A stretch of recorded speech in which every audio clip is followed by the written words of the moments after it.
series of the New Age Business Briefings brought to you by the SABC, sponsored today by Telcom. And our guest today is the Minister of Trade and Industry, Rob Davies. And he spoke a lot about trade policy just before the break. Well, let's start to unpack some of those issues now and get to your questions as well as that of the audience here at the Hilton in Sandton. Right, Minister, it's a big week for the ANC. Let's start there because I guess it's the most topical issue, and a lot of the issues that people have to do with some of the work that you do.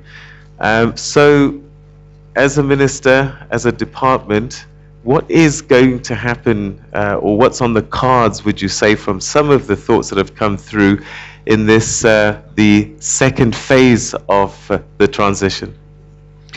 Well, I think that there's a clear recognition that we need to push forward with our economic agenda in such a way that we build employment and we develop our country. And from our point of view as the Department of Trade and Industry, we are responsible for manufacturing. And we believe that manufacturing is not just one sector among several others, but is actually the key to economic development. Manufacturing is where you add value to the products of nature through human labor. And there has been no case, any time, anywhere in economic history of any country that has moved from being poor to rich or underdeveloped to developed that has not actually developed its manufacturing sector. Our manufacturing sector in South Africa is the largest manufacturing sector on the African continent, at least sub-Saharan Africa. But it is a sector which has in fact undergone quite a number of challenges in recent years and is not as robust as it should be. And so we have developed our industrial policy action plan. We have added some more instruments this year to our arsenal, because in particular we want to say to manufacturers that the world economy as it's unfolding now is one which is going to create some challenges for us, that the impact of the global crisis, the impact of the euro crisis is going to be felt on us, has been felt. But it's not a moment for us to sit back and say we must wait for a better environment before we invest in raising our competitiveness and so on. If we adopt that path, we face threats. But so we've been saying to industrialists, we are prepared to come to the party, support you in upgrading your competitiveness. We've put a program in place in one of our most vulnerable sectors, which is the clothing and textile sector, already, and we've seen some very positive results from that sector. And we're trying to generalize that through something called our Manufacturing Competitiveness Enhancement Program. We're saying to manufacturers, invest, raise your competitiveness, raise your productivity, because in the medium term, the future is extremely bright for manufacturing in South Africa on the African continent. That's probably our main focus, but we also need to advance our programs on enterprise development. I indicated the way we want to move on enterprise development, on empowerment, and I should have added probably that we are coming up with a new bill which we think can significantly enhance our support program for cooperatives. We need the main focus of all our economic activities must be on employment creation. Employment creation is no longer an incidental outcome of everything else. It must become the focus of our attention in everything we do. All right, another sort of issue that's been coming through, or talk that's been coming through, is that about monopolies and ownership. Where do you see us going there? Well, I think that we do come from an economy which has been highly concentrated in South Africa.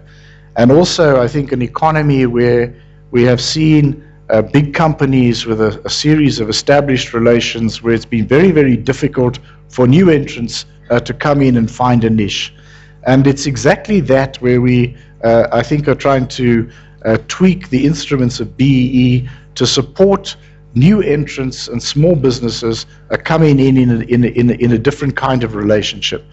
Manufacturers in Asia very often we find that big companies have a set of symbiotic relations with small businesses. I had the good fortune to go to something called Toyota City in Japan recently, and I saw there's tons of small businesses that are all suppliers into the main operations of Toyota.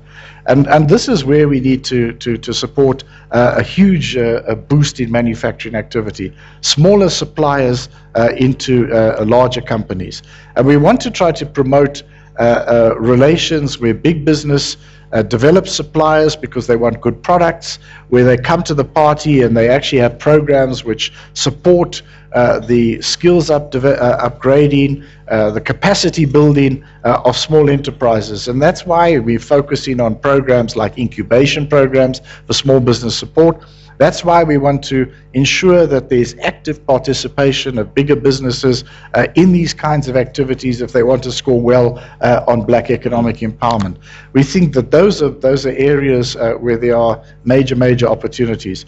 Of course, that can also encompass service sectors. Many of the jobs in South Africa are going to be created in service sectors, but we think that those jobs will both be more secure and also of higher quality if they are rooted in a growing and expanding productive sector, and in particular manufacturing. All right, just perhaps one last question before we go to our tables. And you've mentioned scorecards a number of times, BE a number of times. I know you've just come back from Switzerland, and there you talked about a refocused BBBE program. Can you just give us a little bit more of what you have in mind there? Because it does seem over a period of time you've had to constantly tweak the rules to a point that almost it's becoming a Bible. Can we not change the spirit and the nature of the person rather than to give more rules? Because then they'll concentrate on how to get around those rules. Well, I think our approach to the reform of BEE has been informed by the work of the Presidential Advisory Council on BEE. And I think what we found what the President referred to in his speech at the opening of the ANC Policy Conference. He said that far too much of the BEE was people who were shareholders in existing businesses. And I would add the word passive. So people basically get some kind of asset, and they get some income from it. But they're not even in those companies. In many cases, are they the active members of the management? And the President referred to, when people come to see him, there's a black guy who opens the door, and then he says he's handing over to Mr. Smith or something. Now that is the sort of thing that we have seen. Now we think some of that is what we call complex fronting, where people have been given contracts. They actually want to be the managers. They actually want to be active in the companies. They're given a contract, they sign it, the small print then they come up and discover later on is forcing them into a passive shareholding position. So our bill, which we've got out now, was been out for public comment, it's now going through the cabinet processes. Our bill is intending to deal with that. We want to say that fronting is now no longer simply that you take the cleaner and call them the CEO when they're not, and present the company as black when it's not. It also involves these other forms, and we need to find mechanisms to deal with that. But the second thing is, as I was saying earlier on, we found that you can earn points for things that we think are very important: supplier development, enterprise development, skills development. But we find that far too few companies are actually sufficiently active in these areas. And so we want to tweak the codes by giving sub-minima requirements for these kinds of activities. If you're not active there, you can't call yourself a high BEE performer. That's what we want to say. And we want to try to use that as one tool among several to try to encourage what I said earlier on, the kind of Asian-type symbiotic relations between big and small business, encouraging the emergence of productive small businesses, encouraging active participation in big business by new entrants, by black participants, and so on.